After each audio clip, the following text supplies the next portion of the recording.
Hey guys, how's it going? It's the Lone Ronin, and today I'm going to be discussing improving discourse and just general suggestions to foster healthy and open discussion for metagame.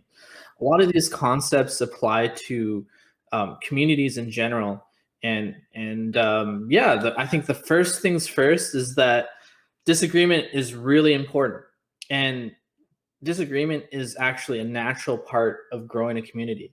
Not every individual has the same shared values as their peers. And by default, that's going to have people disagreeing with each other at some point or another. So I think a big topic for debate has been free speech versus community standards.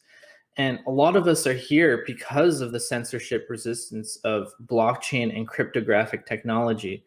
But we still need to be mindful of the overall health of the community. We can't just be grandiosely saying whatever we want, as there's a lot of things that we can say that are inappropriate. And in general, we should be prioritizing healthy community discourse in the community.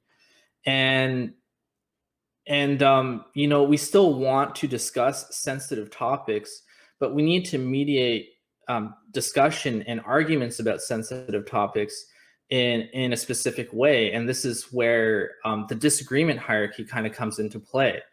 When moderating discourse, we generally want to follow this disagreement hierarchy and be as high as possible.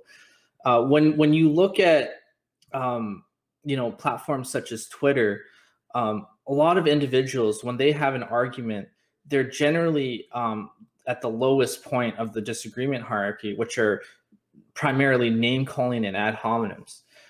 When we want to have a disagreement in this community, we want to focus on primarily refutations and counter arguments. Really, the key difference between a refutation and counter argument is just the explicit and verbose communication of why a certain point is wrong, whereas a counter argument just simply provides, a countering point for why said thing is wrong. Now, another thing to really keep in mind when having an argument and when disagreeing with another individual is that you should not take things personally. A big thing that kind of devolves arguments into insults, really, is the emotional attachment and your personal identity being attached to the argument itself and the outcome of the argument. So by detaching your personal identity from the disagreement, you're much less prone to become angry, frustrated, and basically feel those negative emotions, which in turn cause the argument to devolve into name calling and insults. And, at the end of the day, when having an argument and resolving an argument, counterparties do not need to have to agree with each other at the end. It's okay to leave an argument and still disagree with the other person. Really, the most important thing when it comes to having an argument and a disagreement is that the discussion and the discussion around the topic was mediated in a healthy and proper way, and we focused on being higher up in that disagreement hierarchy, instead of name calling and insulting your counterparty. This way, when they walk away from the argument, you're providing important perspective, and you're basically providing them insight as to why their point is wrong, even if they still think that their viewpoint is right. Anyway, that summarizes what I have to say about improving discourse and how to argue in general. And yeah.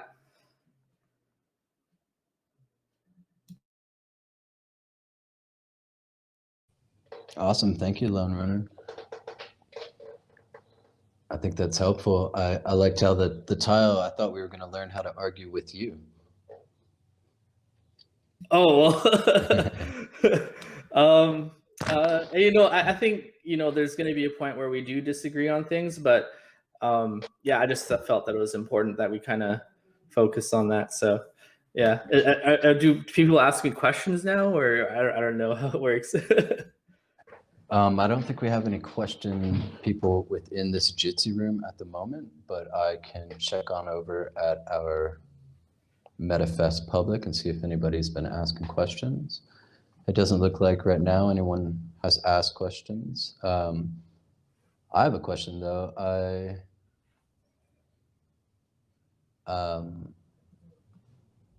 Do you incorporate nonviolent communication into this? Are you active in other forms of like moderating people's discussions and social interaction? Yeah, and you know, I think that's an important thing to bring up. And I think the nonviolent communication aspect of it, that's a large part of avoiding the ad hominems and the name calling aspect, because that's generally where, like, you know, derogatory language kind of comes into arguments. And you know, obviously we want to avoid those type of things, for sure. But yeah, no, I agree. I think in general that's just avoiding ad hominems in general, and you'll generally avoid violent language in general. Right. Oh, how do you diffuse heated arguments safely? So, you know, that kind of comes back to the here one sec. That kind of comes back to like removing the emotional attachment to an argument. And when you make sure or help remove their identity from the disagreement, they're much like you're able to diffuse it. And I know that's like kind of an abstract way to look at it, but yeah, you know, you really have to, you know, remove their identity from it. And sometimes, you know, doing that might even have to resolve them just leaving the argument altogether, because, you know, especially with high tense and emotions, you're gonna end up you can't really just have them rationalize like removing their identity from said disagreement. So yeah.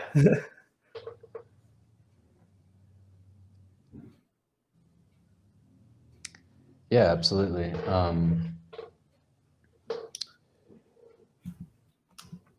Yeah, I feel that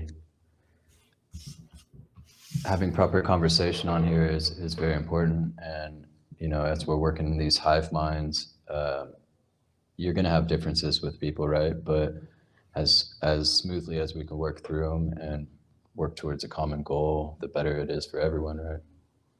Oh, absolutely, absolutely, I agree. And yeah, you know, it's you know, it's a hard thing, and there's no like clear cut solution to like Ali Bite said, diffusing heated arguments, because it's all contextual, because like the reasons why they may be frustrated or angry about something can be different for each topic. So yeah, like I said, like understanding like what's causing them to be so emotionally attached to the outcome is the core way you can diffuse it. And sometimes you can't identify that solution right away, and that's kind of where it comes back to, you know, you're going to have to remove the person from the argument altogether. Right, definitely. We have a question from Miss Santh asking about how do you know when to give up? Well, that's really simple. It's you know, when you move down the disagreement hierarchy, when you're going down here to the ad hominem name calling, um, um, that's when it's time to stop, because it's you're not able to bring it back to the central point, because at the end of the day, you want to be arguing about topics, not, you know, an individual's characteristics, for example. So if you're not able to bring the argument back up there, that's generally the time where you know, you might want to you might want to end the argument, because it's not, because there's no key points being discussed. You're not able to discuss the actual reason why said person is wrong, and so on and so forth. So Right. yeah, that's a huge thing, is because because, you know, obviously, you know, sometimes it might devolve to that point, but if you can bring it back up to that and just be conscientious of like focusing on the central point, that's important. Methods like the Socratic method. Yeah, question from Alibite there, Socratic Reasoning. Yeah, well, I mean, yeah, the Socratic method in general, I think it's, you know, obviously you want to like reason through everything. I mean, I think I guess it's kind of like a given. You want to be like rational about every point that you bring up. Like should all be based on reason and trying to rationalize said counterpoint. So I think a big thing too is empathy, because like you have to be able to like when you're disagreeing with someone, like there's obviously a conflict of opinion, Right. and having empathy for their viewpoint is very important, because you need to like try to understand and rationalize why they see X perspective is right is wrong. So I think is the video scuffed on my well sorry, I don't know what to say about that, but yeah. Anyway, empathy is an important thing. So I think a combination of like I guess the Socratic method, which is really just rationalizing thing, and then empathizing their viewpoint is the way to go. Yeah, definitely. And I think that it's very valuable to talk about these things, as we're all in different places and different time zones and different mindsets and different skill sets, and sometimes can act a little bit rash because we're coming from a different place in the day, or different things have happened in our lives. And empathy is more than just dropping into their mental level. It's dropping into like where they are, Exactly. No, I agree with you 100%. Like that's why I mentioned like empathy is extremely important, because like the Socratic method in general, like you should be discussing your actual ideas that way, but like when you're communicating with a person, you got to be super mindful of that, the empathy part. So agree with that 100%.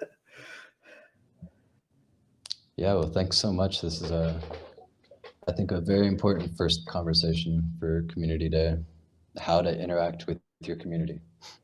Absolutely. Yeah. Thanks for joining us here at MetaFest, Oh yeah, for and sure. obviously being a very active player within metagame itself.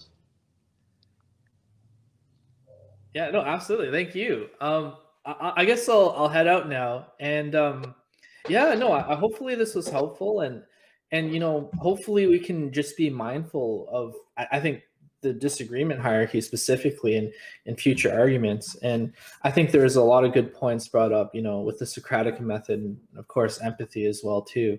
So yeah. Yeah. Well, thank you so much. See you soon. All right, take it easy, guys. Have a Bye. good one. And up next, we have Chris, who is taking a stroll around the block for a moment. So welcome to Metagame MetaFest 2021, Day 1, Community Day. It's the first day of our speakers. We have about 13 speakers on the dock for today. We'll be streaming all of this through our YouTube channel. We have a bunch of different talks going on today. That was the Lone Ronin with How to Argue. Up next, we're going to have Chris talk about crypto and social. We'll have a talk from Giveth with Willie, Rainbow Warrior with Jessica, Building a Decentralized Society with Pete. We'll have a metaverse panel with Drew Harding, MetaDreamer, and Pete. We'll have an intro to Dandy and Lion with Decentralion, Aligning Community with Profit with Alibite, Hitchhiker's Guide to Token Engineering with Soul Sister, Networked Media with MZ, Building Creative Commons for Everyday Web3 Community with Odyssey, Introducing GovBase with Joshua, and MetaFam Open Floor, where we'll discuss some of the things that MetaFam community are building, and have a little bit of a Q&A section for that. So up next we have